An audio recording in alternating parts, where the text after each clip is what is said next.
ফটাফট মাইনে গেল মাইনে গেল মাইনে গেল মাইনে মাইনে পিঠখানা আমার ভাই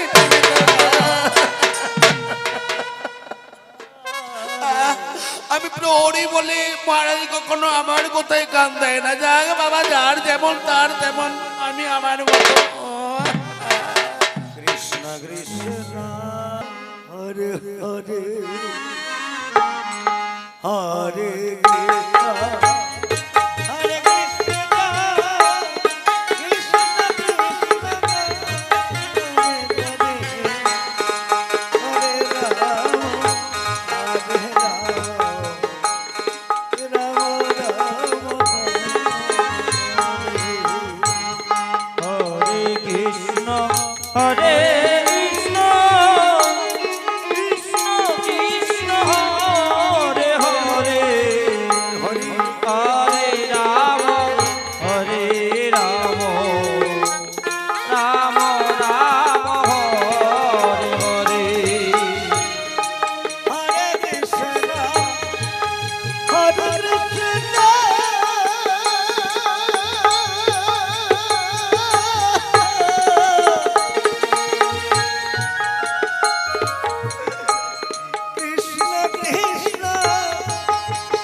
জানি রে দয়াময়, পূর্ব জন্মে তোমার শ্রীচরণে আমি এমনই অন্যায় অপরাধ করেছিলাম। শত জন্মের পাপের বোঝা এই জন্মে তুলে দিয়েছো তুমি আমার মাথায়। দাও ঠাকুর দাও, যত পারো যত খুশি তুমি আমায় দুঃখ দাও, তুমি আমায় কষ্ট দাও। ওগো দয়াময়, দুঃখ যদি দিও মরে, শক্তি দিও সহিবারে। আমি যেন শত কষ্টের বোঝা আমি যেন মাথায় বইতে পারি।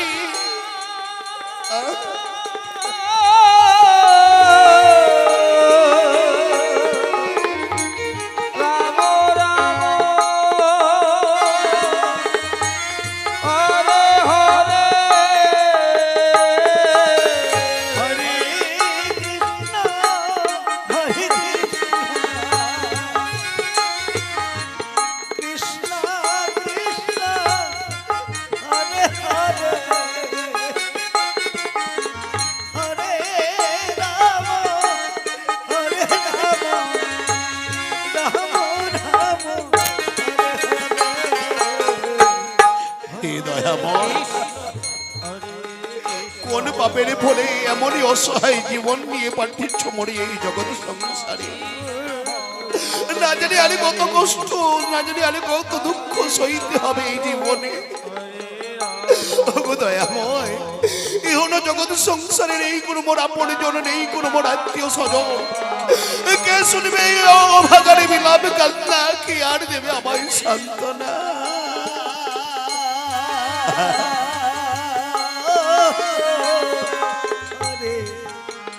কৃষ্ণ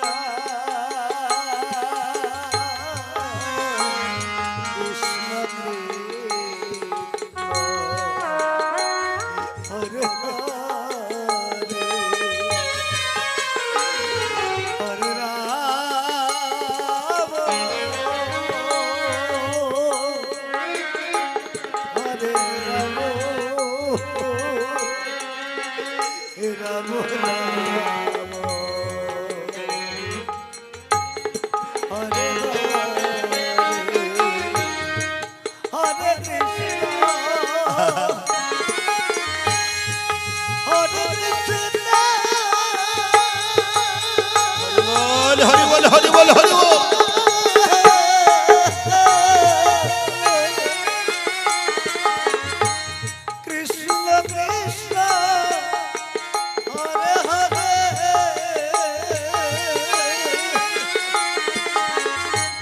জয় হরে রাম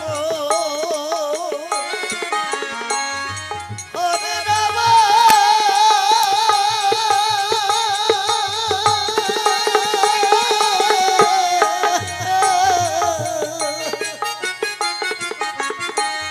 রাম রাম হরে হরে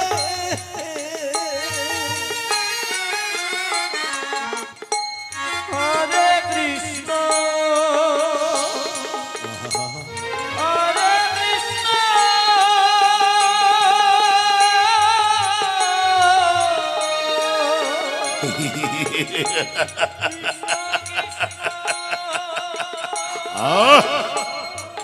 সাজ সকালে ভিক্ষরে জোরে কান্দিনী, তুমি কোথায় যাত্রা করলে ব্রাহ্মণ? কে গো তুমি? ঠিক তো আমি তোমায় চিনতে পারলাম না। চিনবেই বা কেমন করে? আমি এই রাজ্যের নতুন মহামান্য সেনাপতি, নামই আমার দুর্জয়। সেনাপতি কিবা মনে করে এসেছো এই অধমের ছোট্ট কুটিরে? আমার মতো মহামান্য সেনাপতিরা তোমাদের মতো দিন গৃহে কেন যায় তাকে তোমার পূর্বে জানা নেই? না গো মহামান্য সেনাপতি, পূর্বে কে আছে কি করে জানবো? তুমি বা কিবা মনে করে এসেছো? ওরে মূর্খ, আমি আমার সেনাপতির প্রথম জীবনে এসেছি। আমি তোমার ছোট্ট কুটিরে কর নেব মনস্থ করে। দাও তুমি মাই কর দাও। বিগত দুদিন ধরে পারিনি আমি ভিক্ষা করিনি, অঙ্গ আমার বড়ই অসুস্থ।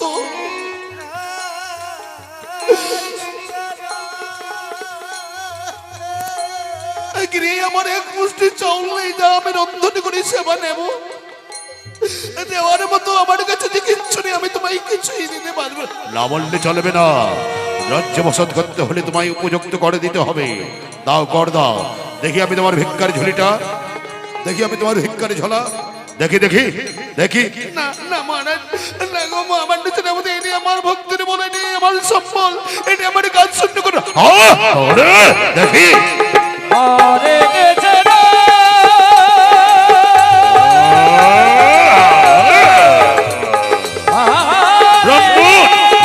আমি তোমার অঙ্গ হইতে রক্ত বের করে নিয়ে বলে মহামূর্খ।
দিদি তুমি আমার গালে জ্বর মারতে পারলে? আমি তোমার শুধু দিদি শুনিতে নয়, আমি যে রাজ্যের মহারানী শুনিতি, সমস্ত প্রজারে আমার সন্তান। তুমি আমার সন্তান স্বরূপ প্রজাদের উপরে অনাচারী করতে পারো না দুর্জয়। আমি কথাটা ভুলে গেছিলাম, তুমি তো শুধু আমার দিদি শুনিতে নয়, তুমি এই রাজ্যের মহারানী শুনিতি। মহারানী, সামান্য একটা ভিখারির কারণে তুমি আমার গালে জ্বর মারলে? দুর্জয়, তুমি আমাদের পদকর্মচারী দায়িত্ব আমি তোমায় আদেশ করি স্থানে পরিত্যাগ করলে আমি বড় খুশি হব। চলে যাব, চলে যাব, কিন্তু যাওয়ার পূর্বে আমি তোমায় স্মরণ করে দিয়ে যাই, চটটা মেরেছো তুমি আমার গালে, যন্ত্রণাটা তোমার কপালে। ওই ভিখারির মতো আমি তোমার স্কন্ধে যদি ভিক্ষারি ঝুড়িটা না লাগিয়ে দিতে পারি, বৃথা এই দুর্জয়ের দাম্পত্য জীবন।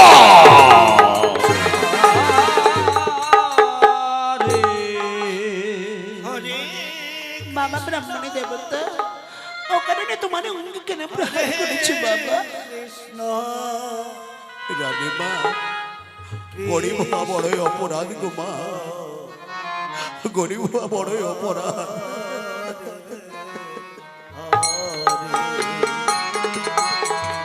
হরে রাম হরে রাম রাম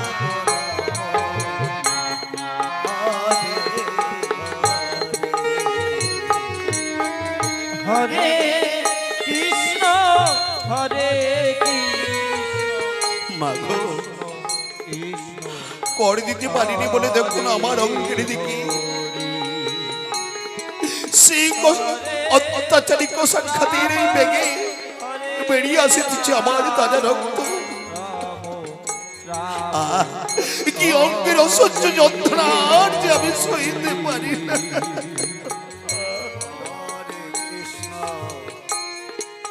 হরে কৃষ্ণ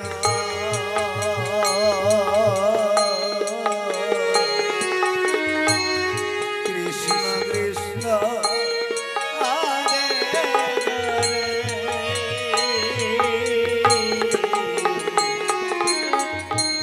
হরে হরে রাম হরে রাম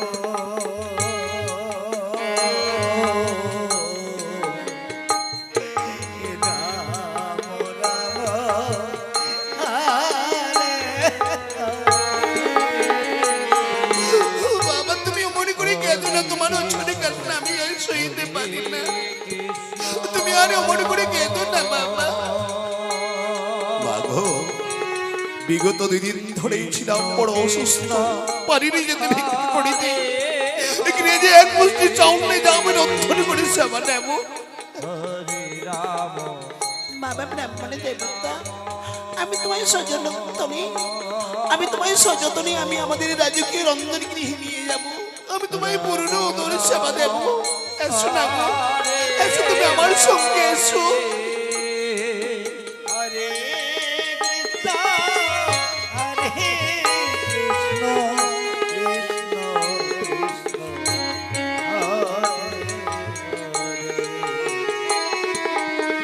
হরে রাম হরে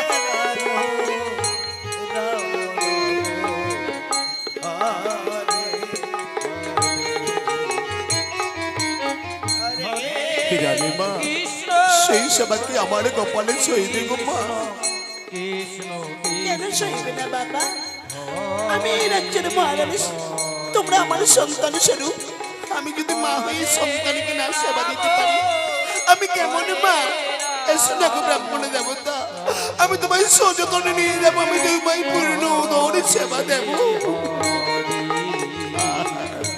হরে কৃষ্ণ হরে কৃষ্ণ হরি বল, হরি বল, হরি বল। কৃষ্ণ কৃষ্ণ হরে হরে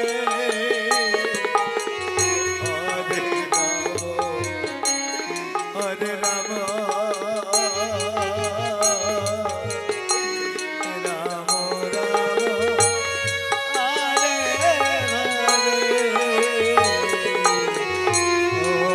কৃষ্ণ হরে কৃষ্ণ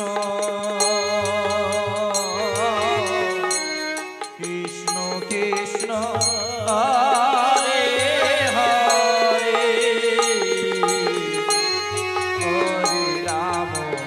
হরে রাম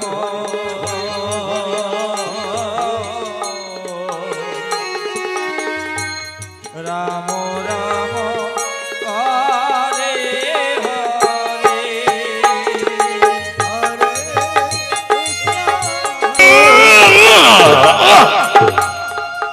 জীবনে আমি কখনো কোনোদিনই আমি কারো কাছে আমি মাথা নত করিনি। জীবনের প্রথমবার আমাকে মাথা নত করতে হয়েছে। তাও কিনা একজন নারীর কাছে। কি লজ্জা, কি লজ্জা! ইহার দিকে মৃত্যুই যেন আমার কাছে মঙ্গলে ছিল। চরম অপমান করেছে। জীবনে কখনো আমি এমন লজ্জিত আমি কোথাও হইনি। এই ঘোর অপমানের প্রতিশোধ আমি যতক্ষণ পর্যন্ত নিতে পারছি না, ততক্ষণ পর্যন্ত আমার মনে শান্তি নেই, তৃপ্তি নেই, আনন্দ নেই। যেই করে হোক না কেন ছলে বলে কলে কৌশলী ওই বড় অনেকে আমাকে রাজ্য ছাড়া করতে হবে, তবেই তোমার কামনা বাসনা পূর্ণ হবে। কি করি উপায়, কেমনে ওই বড় রানীকে আমি রাজ্য ছাড়াই? হ্যাঁ, উপায় রয়েছে। যখনই আমি ব্রাহ্মণ গৃহ পরিত্যাগ করলাম, পিছনে তাকিয়ে দেখলাম ওই ভণ্ড ভিখারিটাকে মহারানী হাত ধরে রথে তুলতেছে। এই সময় একটা আমাকে ছলনার জাল বলতে হবে, ওই ছলনার জালটি মহারাজ উত্থানে পারে সন্মুখে ফেলতে হবে। কিন্তু না, আমি নতুন মহামান্য সেনাপতি, এই কর্ম আমার একা সম্ভব হতে পারে না। পূর্বে আমার দিদি সুরজকে আমাকে সঙ্গ নিতে হবে। সুরজ হবে আমার খেলার গুটি, আমি হব খেলোয়াড়। ওই তো সুরজি পুষ্পাঞ্জলি থালা হাতে নিয়ে মহাদেব মন্দিরের দিকে যাত্রা করেছে। অর্ধপথে মায়া কান্নারে বিলাপ করতে হবে, ছলে বলে গলে কৌশলে ওই ছোট রানীর মনটাকে আমাকে জয় করতে হবে। দেখি তবে হলে সেই মায়া কান্নার সুর ধরে।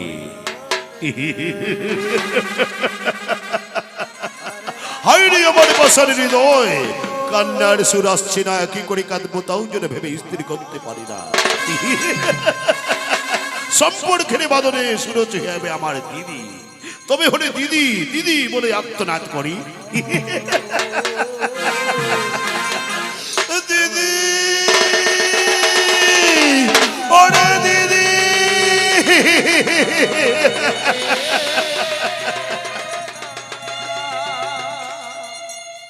জয়, তুমি এমন করে কাঁদছো কেন ভাই? একবার খুলে বললে আমায়। দিদি, তোমরা আমাকে এখানে কেন নিয়ে এসেছো? জয়, যেই কারণে তোমায় নিয়ে এসেছিলাম সে কাজ তোমার সার্থ হয়েছে। মহারাজ তোমাকে সেনাপতি পদের স্বীকৃতি দিয়েছে। এই কারণেই তোমরা আমাকে সেনাপতি পদের স্বীকৃতি দিয়েছো। তোমরা আমায় পদে পদে অপমান করবে, পদে পদে তোমরা আমায় গালিগালাজ করবে, কখনো বা তোমরা আমার গায়ে চড় চাপ্পড় মারবে। এই কারণেই তোমরা আমাকে এখানে নিয়ে এসেছো। কার এত বড় দুঃসাহস তোমার মতো মহাযোদ্ধা দুচ্চকে অপমান করতে পারে? দিদি, বড় লজ্জার কথা রে, বড় লজ্জার কথা, বড় লজ্জার কথা। দিদি, শত সৈনিকদের সম্মুখে বড় রানী আমার গালে কত চোর চাপ্পড় মেরেছে, কত কুচ্ছিত গালাগালি করেছে। কি লজ্জা! জয়, তুমি হয়তো অন্যায় কিছু করেছো। না না দিদি, আমি অন্যায় কিছুই করিনি, শুধু শুধু আমাকে অপমান করা হয়েছে। দিদি, আমি তোমায় একটা কথা জিজ্ঞেস করি, বলো তো দিদি, বড় রানী থাকতেও মহারাজ তোমাকে কেন বিয়ে করেছে? জয়, হঠাৎ তুমি এই কথা জিজ্ঞেস করছো কেন ভাই? জানো, আমাকে মহারাজ বিয়ে করেছে বড় দিদির অনুরোধ রক্ষা করিতে, সন্তান লাভের আশায়। সন্তানের লাভের আশায়? তুমি হয়তো বুঝি জানো না দিদি, তুমি হয়তো বুঝি জানো না, ওই বড় রানীর মাথায় রয়েছে নারায়ণের আশীর্বাদ। এমনটাও তো হতে পারে দিদি, একদিকে তোমার সন্তানের জন্ম নিল, অপরদিকে বড় রানীর সন্তান ভূমিষ্ঠ হলো, তখন রাজ্যের সমস্ত প্রজারা বলবে এই রাজ্যে বড় রানীর সন্তানরাই হবে রাজা, আর বড় রানী হবে এই রাজ্যের রাজমাতা, আর তুমি হবে ওই বড় রানীর কৃতদাসী পদসেবিকা।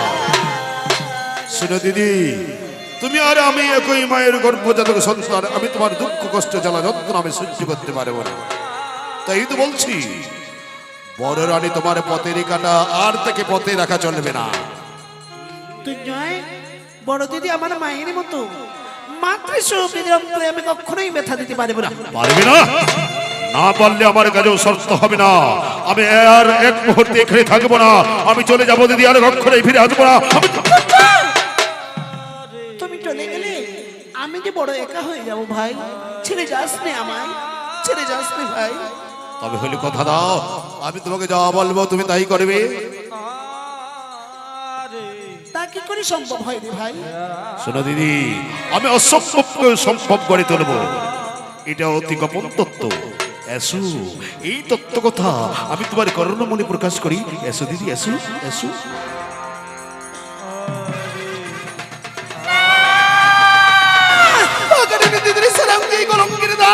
আমি পারবো না এতটা বাসানি হতে, আমি পারবো না রে ভাই। পারবে না? না পারলে আমার কাজেও স্বার্থ হবে না। আমি আর এক মুহূর্তে এখানে থাকবো না, আমি চলে যাবো দিদি, আর কখনো ফিরে আসবো না। আমি পারবো ভাই, পারবো, কিন্তু অন্তরঙ্গে আমার ভীষণ ভয় হয়। ভয়? ভয়ের কোনো কারণ নেই দিদি, আমি সব সময় তোমার পাশে পাশে থাকবো। যাও, শুধু এই কুমন্ত্রণার কথাগুলি একবার মহারাজের কাছে গিয়ে প্রকাশ করো, দেখবে নিজের আগুনে তারা নিজেরাই জলে পড়ে মরবে। যাও দিদি, যাও লক্ষ্মীটি আমার, যাও যাও দিদি।